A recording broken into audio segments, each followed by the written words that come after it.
Is FBA just Tariq Nasheed's fan base, or a legitimate Black American movement?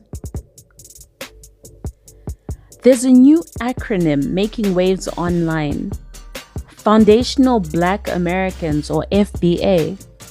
To some, it's just the latest brand built by Tariq Nasheed, known for his documentaries and controversial takes. To others, it's a real political identity. Black Americans whose ancestors were enslaved in the United States. But what is it really? Is FBA just a lucrative extremist fan base? Do they speak for most Black Americans? And why the sudden rejection of the African identity, especially from a man who once made Pan-Africanist films? So what is FBA?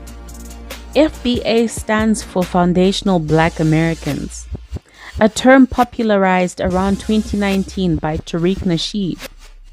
They define themselves as the descendants of Black people who were enslaved in the United States and who built the country's wealth. The idea is partly historical. Black Americans whose lineage traces back to American chattel slavery, not immigrants from Africa or the Caribbean. FBA supporters argue that their specific history, culture, and suffering are unique.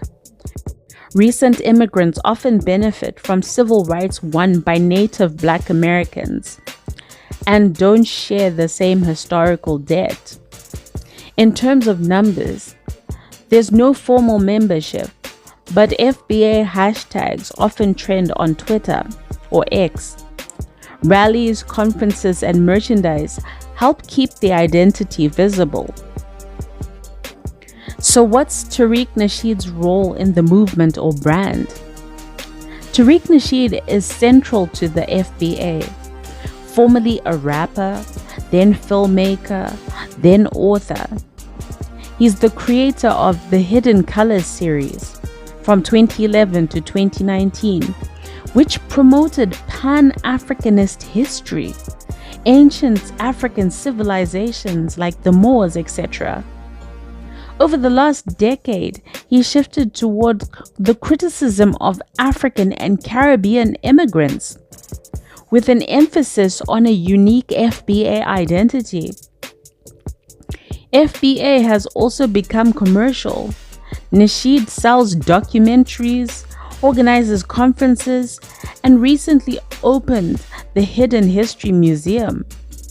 Merchandise includes flags, apparel, and branded content. Critics argue FBA is more of a fan base around Nasheed's brand than a democratic movement.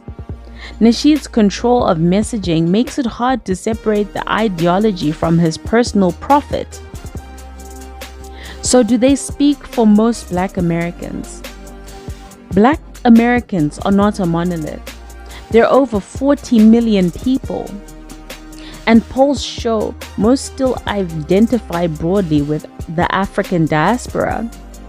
Pew Research in 2019 stated that about 59% of Black Americans said being Black is very or extremely important to their identity, including their African heritage.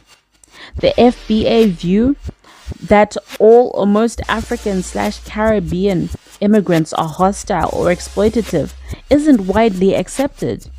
Many Black American activists, academics, and even artists still see solidarity with Africa and the diaspora as important. But the FBA message does not resonate with some, especially online.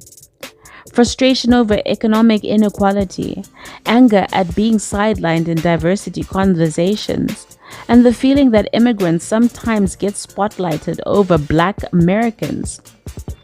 In short, FBA doesn't speak for most Black Americans, but it does channel real frustration felt by some.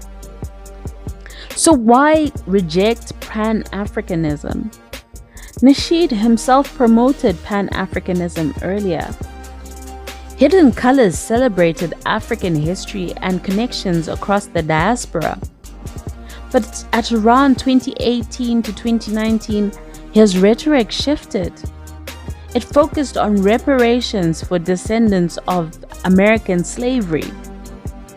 It accused African and Caribbean immigrants of being disrespectful or undermining Black American struggles. Reasons for this shift: frustration that Pan-Africanism didn't deliver concrete policies, the desire for specific reparations claims only for the descendants of slavery, and the social media reward structure. Conflict-driven takes go viral. Nasheed reframed Pan-Africanism as symbolic, while FBA was tangible about money, land, and policy. Is it extremist? Some FBA rhetoric is extreme, calling African immigrants tethers or culture vultures, mocking Caribbean people's heritage, saying they shouldn't speak on Black American issues at all. Critics call this xenophobia, dividing Black people instead of building unity. Defenders argue it's about protecting a specific political claim, not hate. But the line between protecting a claim and insulting millions in the diaspora is blurry and often crossed. So what is FBA really? FBA isn't just trolls online.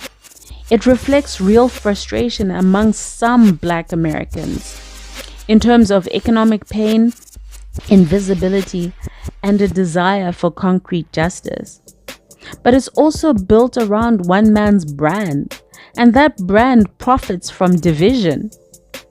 It doesn't speak for all Black Americans, but most still feel connected to Africa and the border diaspora.